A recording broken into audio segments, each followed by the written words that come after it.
Hi, welcome back to my channel, or a very warm welcome if you're new here. My name is Sophie, and in today's video I'm going to be looking at the International Booker Prize Shortlist for 2026.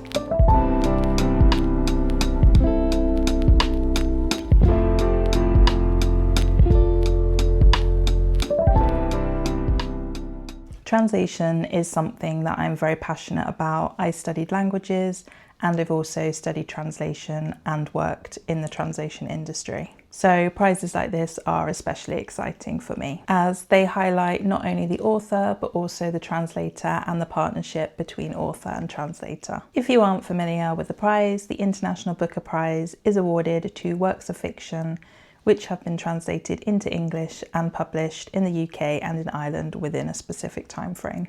Then the winner shares the prize equally between the author and the translator, and I love to see the translator being equally recognised alongside the author. I think that translators of fiction are becoming more and more recognised for their work. Previously, it's always been quite difficult to find out if a work was translated and also who the translator was. And I really do believe that the translator's name should be on the cover of the book, as they aren't just translating word for word, they're bringing this novel to life in a different language, and that is a very special craft. So there are 6 books on the shortlist, and this year there are actually 5 languages, as 2 of the books have been translated from German, which is very interesting. I studied German, so I'm really excited to see 2 books on the list that have originally been written in German. So I'm yet to read any of the books that were on the long list or that are on the shortlist now, but I do hope to get to some before the winner is announced. So what I'm going to do is give you the title, the author and the translator, and then also a synopsis of the book and then some of my thoughts. I also don't own any of these books, so I will put pictures of the covers on the screen.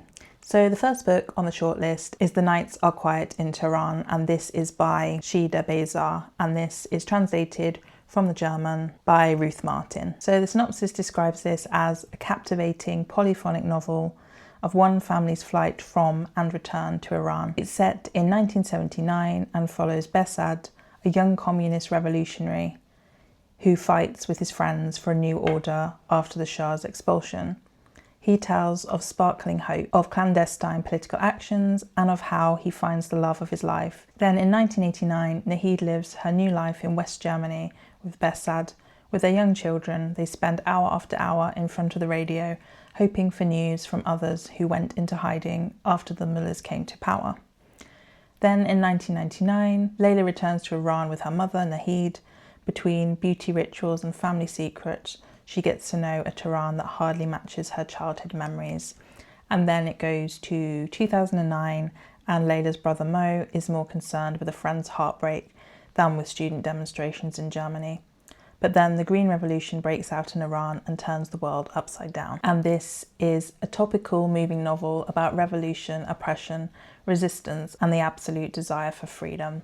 So this one sounds very interesting, so it feels like it's going to focus on different characters at different times, and they're all related. So following the father, then his wife, and then their children, and that sounds really interesting to me. So like a multi-generational story. So I'm really interested to read this one. The second book on the shortlist is She Who Remains by Reni Karabash, and this is translated from the Bulgarian by Isadora Angel. So high in the accursed mountains, in a village ruled by the ancient laws of the Kanun, Bekija escapes an arranged marriage by becoming a sworn virgin, renouncing her womanhood to live as a man. Her decision sets off a brutal chain of events, destroying her family and separating her from the one she loves the most. Years later, as Bekija, now Matija, tells their story to a visiting journalist, long-buried truths come to light, along with the realization of all that might have been. So this one sounds very interesting and sounds like it's very much going to focus on a society that live by ancient laws and are not willing to change. And I really like the interesting concept of our main character getting out of her arranged marriage by changing her gender. And it does feel like this one is going to have some trans representation in it, which is great. And I'm really interested to hear their story. Then we have a book that I have heard a lot of talk about. It seems to have been quite popular, and this is The Director. And this is by Daniel Kehlmann, and it has been translated from the German by Ross Benjamin. So this follows G.W. Pabst, one of cinema's greatest, perhaps the greatest director of his era. When the Nazis seized power, he was filming in France. To escape the horrors of a new Germany, he flees to Hollywood. But under the blinding California sun, the world-famous director suddenly looks like a nobody. Not even Greta Garbo, who he made famous, can help him. And thus, almost through no fault of his own, he finds himself back in his homeland of Austria, which is now called Ostmark. The returning family is confronted with the barbaric nature of the regime, but Goebbels, the Minister of Propaganda in Berlin, wants the film genius. He won't take no for an answer and makes big promises, while Pabst still believes that he will be able to resist these advances, that he will not submit to any dictatorship. Other than art, he has already taken the first steps into a hopeless entanglement. Daniel Kehlmann's novel about art and power, beauty and barbarism is a triumph. The director shows what literature is capable of. So this one does sound really good. It sounds like a very interesting concept. So I think this is really going to discuss themes of displacement, what it means to have a home and war, and then also this feeling of being one of the greatest in the field, but through circumstances you end up being ignored and unknown, and then what lengths are you willing to go to become somebody. And it seems like the main character is going to get himself really tangled up in something very serious. So I am really interested to read this one. It does feel like this one has the potential to win the prize, but I'm never very good at guessing these kind of prizes. So next we have On Earth as It Is Beneath, and this is written by Ana Paula Maia and translated from the Portuguese by Padna Vishwanathan. On land where enslaved people were once tortured and murdered, the state built a penal colony in the wilderness where inmates could be rehabilitated but never escape. Now, decades later, and having only succeeded in trapping men, not changing them for the better, its operations are winding down. But in the prison's waning days, a new horror is unleashed. Every full moon night, the inmates are released. The warden is armed with rifles and the hunt begins. Every man plans his escape, not knowing if his end will come at the hands of a familiar face or from the unknown dangers beyond the prison walls. Ana Paula Maia has once again delivered a bracing vision of our potential for violence and our collective failure to account for the consequences of our social and political action or inaction. No crime is committed out of view for this novelist, and her raw, brutal power enlists us all as a witness. It sounds like this one is really going to go into immense detail about the brutalities that are committed in this, and I think the concept sounds really good. It sounds a little bit like a horror film, a little bit dystopic, and it seems like, despite best intentions and presenting itself as a prison that's going to rehabilitate the inmates, it actually goes back to its history of treating slaves with violence. So I'm really interested to see how this one is going to tie the past of this prison with the actual present, and it feels like it's really going to discuss themes of what happens to prisons when they run out of funding. And I think it's really going to show what's going to happen in this prison once they've decided that operations are winding down. And it does sound a little bit horrific, and it feels like it is really going to go into a lot of detail. So the next book is the one that I'm most excited to see on this shortlist, and this is called The Witch. And this is by Marie Ndiaye, and it's been translated from the French by Jordan Stump. So you know me, I love a bit of witchy fiction, so this one just sounds amazing. So the synopsis sounds really exciting. In a small, sleepy town, a mediocre witch in a mediocre marriage tries to pass on her gifts to her twin daughters, who, it becomes immediately apparent, have skills far beyond her own. Lucy comes from a long line of witches, powers passed down from mother to daughter. Her own mum was formidable in her powers, but ashamed of her magic. Perhaps as a result, Lucy's own gift is weak. She can see into the future sometimes, but more often she can only see the present of some other location. Not very useful. And the worst part? All she can ever see are insignificant details, a scrap of outfit, the colour of the sky. Lucy's own children are initiated into their family's peculiar womanhood when they reach 12 years of age, and in a few short months, Maud and Lisa are crying the curious tears of blood that denote their magical powers. Having learned, they take off quickly and fly the nest, literally. And this is described as being witty, dreamlike, vaguely unsettling, and utterly enchanting. The Witch brings the mysteries of womanhood and motherhood into sharp relief and leaves us teetering on the edge, unbalanced by questions as seemingly unbreakable relationships break down left and right. Who is to blame for family failures, and how can you build a nest that no one wants to fly? So yeah, I am super excited to read this one. It sounds like the book that I would very much enjoy. I love the ideas of the witchcraft with the motherhood and the womanhood.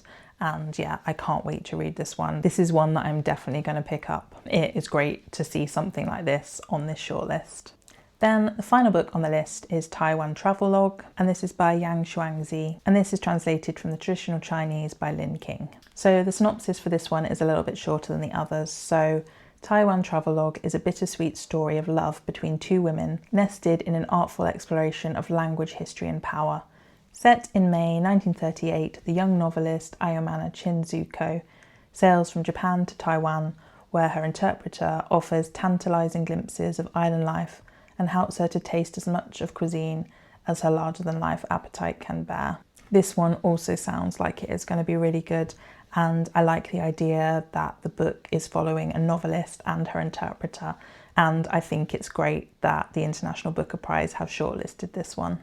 So this really does feel like quite a diverse shortlist. So we have books about travel, we have books about war and dictatorship, and also witchcraft and motherhood. So there were a couple of books that I did see on the long list, and I'm a little bit disappointed they didn't make the shortlist, so I will just talk about those ones briefly as well. So the first one is Women Without Men, and this is by Shahnaz Parsipur, and this was translated from the Persian by Faridun Farokh. And I think that this one was actually published in Persian a very long time ago and has only now been translated into English, but it feels very relevant, and it is a shame not to see this one on the shortlist. So Women Without Men traces the interwoven destinies of 5 women, including a wealthy middle-aged housewife, a sex worker and a school teacher, as they arrive by different paths to live together in an abundant garden on the outskirts of Tehran. Drawing on elements of Islamic mysticism and recent Iranian history, this unforgettable novel depicts women escaping the narrow confines of family and society and imagines their future living in a world without men. So this one again sounds really like the kind of book that I would like to read. So stories about women, a little bit of folklore and mysticism, some historical elements, and also a little bit of dystopia imagining. So a world where men don't exist. Then the other book, which I thought looked really good, is called The Wax Child by Olga Ravin, and she has also, I think she was shortlisted previously on this list for one of her novels. And this is translated from the Danish by Martin Aitken. And this one also had kind of witchy elements in, so this is why I was excited about this one. So it's based on a real-life 17th century Danish witch trial. The Wax Child tells in vivid prose the story of Christenza Krakow, a noblewoman long pursued by a scandal of sorcery. People whisper that in her wake one finds illness, death and unsettling behaviour by pigs and cats. Some even say she once fashioned out of wax a child, an instrument of the most sinister magic. Christienza will flee the rumours to Ealberg, the great city of seawater and mist, but even there suspicion and fear rule. And once a rumour of witchcraft has taken hold, it can prove hard to shake. So yeah, a bit of witch trial historical fiction as well. So I will probably at some point pick these 2 books up as well. So it looks like the winning book will be announced on the 19th of May, and yeah, I'm really interested to see which book wins. And I do hope to at least get to a few of these before the prize is announced. So that is the end of this video. I would actually like in future to focus a little bit more on translated fiction and literature from around the world. So if that's something that you'd be interested in, then do let me know in the comments. Also, do let me know which of these you would be most interested in reading. Thanks for watching. Please do like this video if you enjoyed it, and also do subscribe to my channel for more of my content. And I'll see you next time. Bye.